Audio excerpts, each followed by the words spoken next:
अगर आपने पार्ट 1 नहीं देखा है तो कमेंट में पिन किया हुआ है, जाकर देख लो। समय बहुत जल्दी शाम तक आ पहुंचा। रात का खाना खत्म होने के बाद मू यूलू तुम्हें देखते हुए थोड़ा सिरदर्द महसूस कर रही थी। तुम इतने बड़े, खुले और रोशन कमरे में रहने की जगह जिद करके सीढ़ियों के नीचे वाले उस स्टोर रूम को ही पसंद कर बैठे और जिद करने लगे कि अपनी झोपड़ी का सारा सामान वहीं ले जाओगे, ये कहते हुए कि सिर्फ अपने खजानों के साथ रहकर ही तुम सुकून पा सकते हो। मू यूलू तो बिल्कुल परेशान हो गई। आखिर मू परिवार का बड़ा बेटा स्टोर रूम में रहे, ये बात बाहर गई तो क्या ठीक लगेगा? अगर ये बात कुछ बड़ी बहनों को पता चल गई तो उसकी खैर नहीं रहेगी। उसके बार बार समझाने पर तुमने मुश्किल से उसके साथ नया कमरा देखने के लिए हाँ कर दी। नया कमरा ठीक बहन के कमरे के सामने ही था। मू यूलू ने जैसे ही दरवाजा खोला तुम पूरी तरह हैरान रह गए। पूरा कमरा नरम और गर्म रंगों में सजा हुआ था। न सिर्फ उसमें ढेर सारे खूबसूरत तकिए रखे थे, बल्कि बहुत सारे खिलौने भी पड़े थे। अलमारी पर तो शानदार फिगर भी सजे हुए थे। तुम दिल से समझ गए कि ये सब बहन ने ही नौकर से खास तौर पर तैयार करवाया है। इतने कम समय में कमरे को इतना अच्छा सजाना, बहन मेरे लिए इतनी अच्छी है, मैं उसकी भावना को बिल्कुल भी ठुकरा नहीं सकता। इसलिए तुमने कहा, दीदी मुझे ये जगह बहुत पसंद है, सच में मेरे लिए नया कमरा तैयार करने के लिए आपका बहुत धन्यवाद। मू यूलू ने यह सुनकर आखिर राहत की सांस ली। उसे पता था कि तुम अभी अपनी नई पहचान के साथ पूरी तरह ढल नहीं पाए हो। ये बात जल्दी नहीं हो सकती, धीरे धीरे ही आदत डालनी पड़ेगी। तुमने और दीदी ने एक दूसरे को शुभ रात्रि कहा और फिर लाइट बंद करके बिस्तर पर चले गए। ये बिस्तर तो हद से ज्यादा नरम था। तुम खुद को रोक नहीं पाए और उस पर कई बार लोटपोट हो गए। जैसे ही दीदी चली गईं, तुम तुरंत पालथी मारकर बैठ गए। तुम्हें अचानक याद आया कि गुरु जाने से पहले शायद तुम्हारे दिमाग में कुछ छोड़ गए थे। तुमने तुरंत ध्यान केंद्रित किया और अपना मन अपनी चेतना की गहराई में डुबो दिया। गुरु ने कहा था कि जब तुम साधना करके उस स्तर तक पहुंच जाओगे तो एक अलग जगह खोल पाओगे और उसमें चीजें रख पाओगे। सच में इस चेतना के स्थान में एक प्राचीन अंगूठी चुपचाप तैर रही थी। तुम्हारे मन में एक ख्याल आया और तुम पास चले गए। अंगूठी के अंदर तुरंत गुरु की आवाज गूंज उठी, शिष्य मुझे एक जरूरी काम से पहले ही जाना होगा। इस अंगूठी के अंदर तुम्हारे लिए मेरे छोड़े हुए खजाने हैं। उन 6 प्रकाश गोलों को तुम्हारी शक्ति पर्याप्त होने पर ही खोल पाओगे। याद रखना, उससे पहले कभी भी अपनी क्षमता उजागर मत करना। तुमने जिज्ञासा से हाथ बढ़ाकर उनमें से एक प्रकाश गोले को छुआ, लेकिन वह बिल्कुल भी नहीं हिला।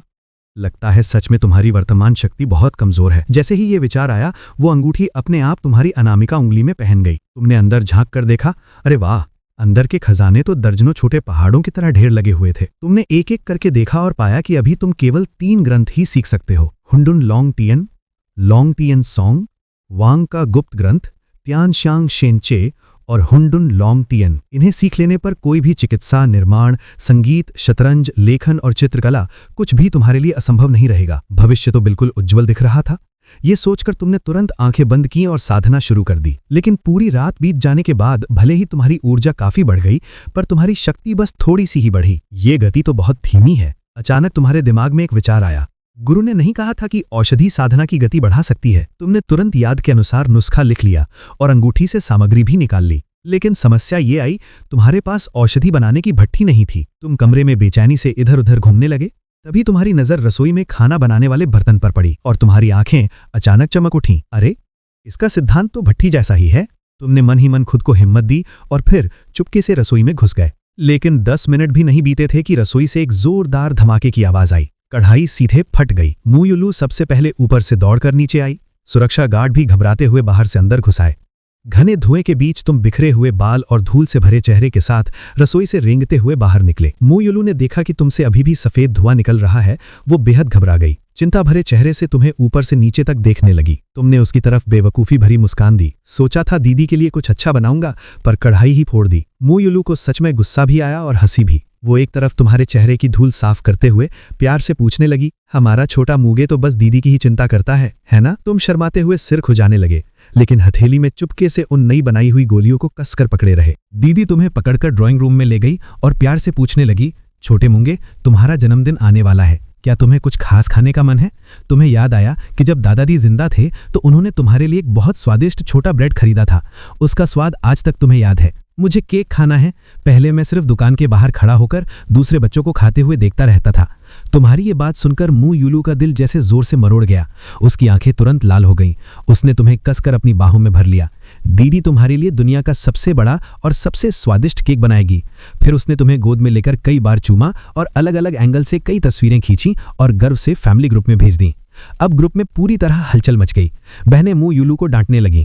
सात्वी, क्या तुम छोटे भाई को अकेले ही रखना चाहती हो? नहीं, हमें तुरंत वापस आना होगा, वरना थोड़ी देर में तुम उसे अपने साथ ले जाओगी। इसी समय क्योटो इंटरनेशनल स्टेडियम के बैक स्टेज में एक सफेद ड्रेस पहने बेहद खूबसूरत लड़की फोन को देखते हुए हंस रही थी।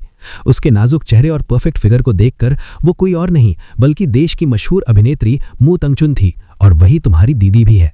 वो शालीनता से अपनी स्कर्ट ठीक करती है, गहरी सांस लेती है और धीरे धीरे मंच पर चली जाती है। वो मुस्कुराते हुए नीचे बैठे लाखों फैन से घोषणा करती है, मुझे सच में बहुत अफसोस है, मुझे अपने आगे के सारे काम रद्द करने पड़ेंगे।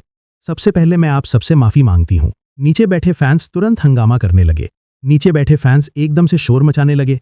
वे सब एक साथ कारण पूछने लगे।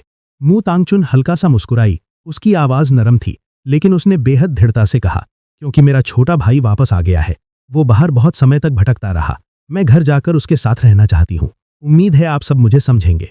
कुछ समय बाद मैं वापस आ जाऊंगी। ये सुनते ही फैंस का जोश फूट पड़ा। एक लड़का जोर से चिल्लाया, जाओ, बेझिझक जाओ, जल्दी जाओ और अपने भाई के साथ समय बिताओ, हम हमेशा तुम्हारा समर्थन करेंगे। लेकिन उसकी बात खत्म होते ही पास के कुछ लड़के नाराज हो गए।